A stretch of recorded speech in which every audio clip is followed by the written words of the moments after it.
In a small village, there lived a humble hunter named Akinsanmi, the child of Ikori-Aga.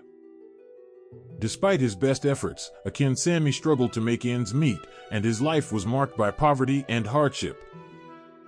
His family, out of pity, arranged for him to be married, but even that brought no respite. When his wife became pregnant, their situation grew more dire.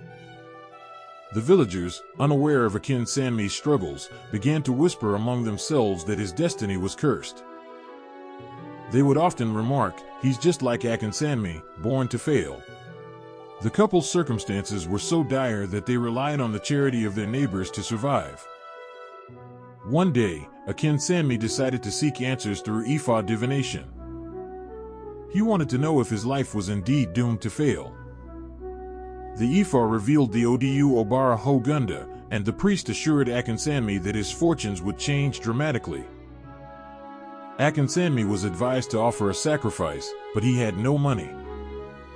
He sold one of his 2 dresses to purchase the necessary items. 3 days after the sacrifice, Akinsanmi returned to the forest to check his traps. To his astonishment, he found that his traps had caught 100 animals. As he gathered his catch, he pulled on a rope, and 16 snails fell from a tree.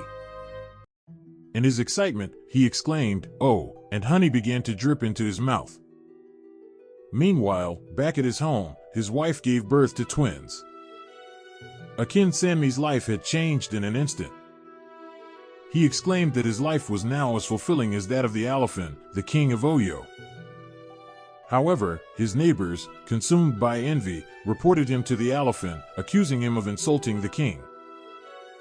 Akinsanmi was summoned to the palace to explain himself. Before the alaafin, he recounted his story and the miraculous events that had transformed his life. The alaafin, moved by Akinsanmi's sincerity, bestowed upon him a chieftaincy title and granted him wealth and properties befitting a noble. In a single day, Akinsanmi's life had changed from one of poverty and hardship to one of prosperity and honor. His story serves as a testament to the unfathomable ways of the divine, reminding us that Olodumare, the mysterious king, works in a mysterious way, and success can come in unexpected ways. Things might be hard for you currently, but with hard work and total reliance on Olodumare, he will definitely turn things around for you, just like Akinsanmi.